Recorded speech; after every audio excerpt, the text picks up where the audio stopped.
औज़ुबिल्लाहि मिनश्शैतानिर्रजीम बिस्मिल्लाहिर्रहमानिर्रहीम। Welcome to smart studies academy. हम लोगों ने chapter number 5 work and kinetic energy first year का स्टार्ट किया हुआ है। आज उसका दूसरा लेक्चर है, जो शॉर्ट सा लेक्चर है, जिसमें हम लोग डिस्कस करेंगे फील्ड को, या आपकी बुक के हिसाब से conservative and non conservative field को। तो इम्पोर्टेंट सा है, इसका अक्सर एक शॉर्ट क्वेश्चन आ जाता है, differentiate between conservative and non conservative field, या 1 से 2 एमसीक्यूज भी इस टॉपिक के आ जाते होते हैं। तो स्टूडेंट्स, हम लोग अपने टॉपिक स्टार्ट करते हैं। टॉपिक स्टार्ट करने से पहले अगर आप लोगों ने हमारा चैनल सब्सक्राइब नहीं किया तो काइंडली इसको सब्सक्राइब करते और बेल आइकन को दबा दे, ताकि आने वाली मैथ्स, फिजिक्स, केमिस्ट्री की कोई भी वीडियो आपको उसका नोटिफिकेशन टाइमली मिलता रहे। अच्छा, तो हमारा टॉपिक है फील्ड का। तो हम फील्ड को अगर स्टार्ट करें तो फील्ड क्या हो, जैसे मैं हूँ बीइंग अ फिजिक्स टीचर, आप मुझे कहेंगे सर मुझे फिजिक्स का ये सवाल बताए, तो फिजिक्स का सवाल मैं आपको जिस तरह मर्जी उसको मैं आपको जरूर गाइड करूंगा कि बेटा ये इस तरह होता है, ये इस तरह होता है। लेकिन अगर आप मुझे कहेंगे बेटा आप सर मुझे बताएं कि केमिस्ट्री का सवाल है, सर मुझे आप केमिस्ट्री का कोई भी एक्सपेरिमेंट है, कोई मॉडल है, वो समझा दे, तो उसके लिए मेरा एक सिंपल सा आंसर होगा बेटा कि मेरी फील्ड का नहीं है, आप अपने कंसर्न टीचर से पता करें। यानी फिजिक्स वाले की एक सिमत है, उसकी एक फील्ड, इसी तरह केमिस्ट्री वाले की एक फील्ड है। या जिस तरह आप लोग क्लास में बैठे होते हैं फर्स्ट ईयर में, तो अब जो रूम में जो बच्चे बैठे होते हैं वो सब उस टाइम पे एक टीचर की फील्ड में होते हैं। उस चार दीवारी के अंदर जो जो बच्चा बैठा है उसको टीचर कहेगा अटेंशन करें इधर बोर्ड की तरफ, उससे क्वेश्चनिंग कर सकता है, उसको टेस्ट दे सकता है, उससे सुन सकते हैं, क्योंकि वो सारे उसकी फील्ड के अंदर है। सेम काम अगर दुनिया की कोई भी बॉडी के ऊपर कोई भी फोर्स अप्लाई हो रही हो और वो फोर्स एक हद तक अप्लाई हो, तो हम कहते हैं वो उसकी फील्ड है। जैसे ये मार्कल है, इस मार्कल को सपोज करें ये मैग्नेट है, मैग्नेट की मैग्नेटिक प्रॉपर्टी होती है, इसने क्या करना होता है, मैग्नेटिक मटेरियल को अट्रैक्ट करने। अब मैग्नेटिक मटेरियल को जब अट्रैक्ट करना है, इसके करीब यहाँ पे ये मेरा जो हाथ है, ये समझ लीजिए लोहे है। अब हाथ इसके करीब आया तो इसने फौरन इसको अट्रैक्ट कर लिया, इधर आया तब भी, लेकिन अब यहाँ पे हाथ, अब क्या मैग्नेट इसको अट्रैक्ट करेगा? नहीं। क्यों? क्योंकि मैग्नेट का एक एरिया है, उस एरिया के अंदर जो चीज आती है मैग्नेट उस पर क्या करता है, फोर्स अप्लाई करता है उस पे। तो वो जो फोर्स होती है वो मैग्नेटिक फोर्स, और वो जो एरिया है, वो जो रीजन है, that region is known as field. अब मैग्नेट ये तो उसे क्या कहेंगे, मैग्नेटिक फील्ड। तो हम सबसे पहले सिंपल फील्ड को देखें, तो region where a body can influence and another body, ऐसा रीजन, ऐसा एरिया जिसमें एक बॉडी दूसरे बॉडी पे अपना असर बता सकते हैं, अपना असर दिखा सके, उसको क्या कहते हैं, फील्ड। जैसे आप पाकिस्तान में, तो पाकिस्तान के कानून आप पे अप्लाई होंगे। आप किसी और कंट्री में जाएंगे तो वहां ऐसा नहीं हो सकता कि पाकिस्तान का लॉ आपको किसी और कंट्री में, या किसी और कंट्री का लॉ पाकिस्तान में अप्लाई हो। तो हमारे पास फील्ड की example gravitational field, electric field, magnetic field. अब देखिए हम लोग पढ़ते हैं कि जो ग्रेविटेशनल फील्ड है वो सी लेवल पे मैक्सिमम होती है। तो आप जब अर्थ की हदूद के अंदर है तो आप पे ग्रेविटेशनल फील्ड अप्लाई होती है। लेकिन अगर आप लोग अर्थ की फील्ड से बैठ जाना शुरू हो जाए, आप किसी और प्लेनेट पे जाना जाए, तो वहां पे अर्थ की फील्ड क्या तो होगी ही नहीं, अगर होगी भी तो बहुत माइनर सी होगी। मैग्नेटिक और इलेक्ट्रिक को मैंने आपको बता दिया। अब फील्ड मेन दो तरह की होती है, first one is known as conservative and second one is बेटा नोन एज नॉन कंजर्वेटिव। गौर से सुनिएगा, first one is known as conservative and second one is known as non conservative. Conservative field या नॉन कंजर्वेटिव फील्ड को पता चलाने के दो मेन कंडीशंस है। ये दो कंडीशंस जो ओबे करेगा उनको कहेंगे कंजर्वेटिव, जो इसको ओबे नहीं करेगा उसे क्या कहेंगे, नॉन कंजर्वेटिव। दोबारा सुनिएगा, इन कंडीशंस को जो ओबे करेगा, जो इन कंडीशंस को क्या करेगा, ओबे, तो हम उसको क्या कहेंगे, वो कौन सी फील्ड है, कंजर्वेटिव फील्ड है। उस फील्ड को क्या नाम दिया जाएगा, कंजर्वेटिव फील्ड। और जो ओबे नहीं करेगा उसे क्या कहेंगे, नॉन कंजर्वेटिव फील्ड। तो क्या कंडीशंस है, पहली कंडीशन है work is independent of path, यानी ऐसी फील्ड जिसमें आप लोग काम कर रहे हैं, आप जिस मर्जी रास्ते से वो काम करें, लेकिन आंसर एंड पे क्या आए, सेम आए, तो हम कहते हैं वो फील्ड कौन सी है, कंजर्वेटिव फील्ड है।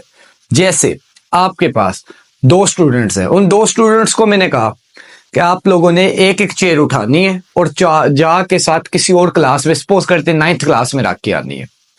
अब फर्स्ट ईयर से उठा के 9th क्लास में जाने के लिए हो सकता है 3 से 4 रास्ते हों। एक आपके पास क्लास के फर्स्ट डोर से, एक बैक डोर से हो, दोनों बच्चे गए, दोनों स्टूडेंट्स ने वो चेयर 9th में रख आई, लेकिन जब वो रख के आए तो हो सकता है जो उन्होंने रास्ता लिया था वो रास्ता सेम ना हो। जब वो रास्ता सेम नहीं था, लेकिन काम तो हो गया, काम भी हो गया और रास्ता भी सेम नहीं था, तो ऐसे रास्ते को, अभी काम हम लोग अर्थ पे कौन सी फील्ड होती है, ग्रेविटेशनल फील्ड, तो काम हो गया और वर्क उस पर डिपेंड नहीं करता रास्ते पे, तो हम कहते हैं कि वो ग्रेविटेशनल फील्ड कौन सी फील्ड है भाई, इट इज कंजर्वेटिव फील्ड। तो पहली कंडीशन क्या है कि work is independent of path. देखिए मैंने एक आपके पास थोड़े सा खुद इसको टेढ़ा मेरा करके बनाया है कि एक आपके पास रास्ता है पॉइंट ए से लेके बी तक, फिर एक रास्ता है बी से लेके ए तक।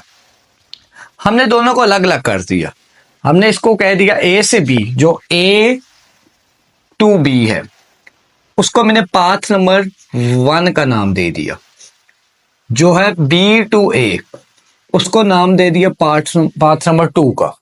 आप ए से बी या बी से ए मूव करें तो आपका वर्क दोनों कंडीशंस में क्या होगा, सेम होगा। मैंने आपको एग्जांपल कौन सी दी, क्लासरूम की चेयर की, बहुत आसान सी एग्जांपल है कि दो स्टूडेंट्स ने क्या किया कि आपके पास उन्होंने चेयर्स लेके गए, चेयर्स रख के आ गए, लेकिन रास्ता दोनों ने अलग अलग यूज किया, काम तो दोनों ने कर लिया, तो हम कहते हैं work done is independent of path. जब इंडिपेंडेंट ऑफ पाथ हो जाएगा फिर वो कौन सी कंजर्वेटिव फील्ड होगी, वो कौन सी फील्ड होगी, conservative field. Second condition, work around close path is always zero. अगर वर्क किया गया है क्लोज पाथ के अलाउंग, के पाथ क्या मतलब क्लोज का, कि जहां से बॉडी ने स्टार्ट किया है वो पूरा घूम के वापस उसी पॉइंट पे आई है, तो जब आपने उसके वर्क को मुख्तलिफ स्मॉल स्मॉल पैचेस में करके फाइंड किया, फाइंड करने से आंसर क्या आया, जीरो आया, तो इसका मतलब है वो फील्ड भी कौन सी होगी, कंजर्वेटिव। तो ये दोनों कंडीशंस जो ओबे करती है वो होती है कंजर्वेटिव फील्ड, जो इसको ओबे नहीं करेगी वो कौन सी फील्ड होगी, ऑब्वियस सी बात है दूसरी, नॉन कंजर्वेटिव फील्ड। अच्छा अब देखें हम लोग क्या कह रहे हैं, gravitational field, electric field, magnetic field, ये क्या है कंजर्वेटिव फील्ड्स है। अब जब ग्रेविटेशनल फील्ड कंजर्वेटिव है तो ग्रेविटेशनल फील्ड में जो फोर्स होगी that will B conservative force. अगर देखिएगा, अगर मैं कहूं कंजर्वेटिव फील्ड कौन सी है जी, ग्रेविटेशनल,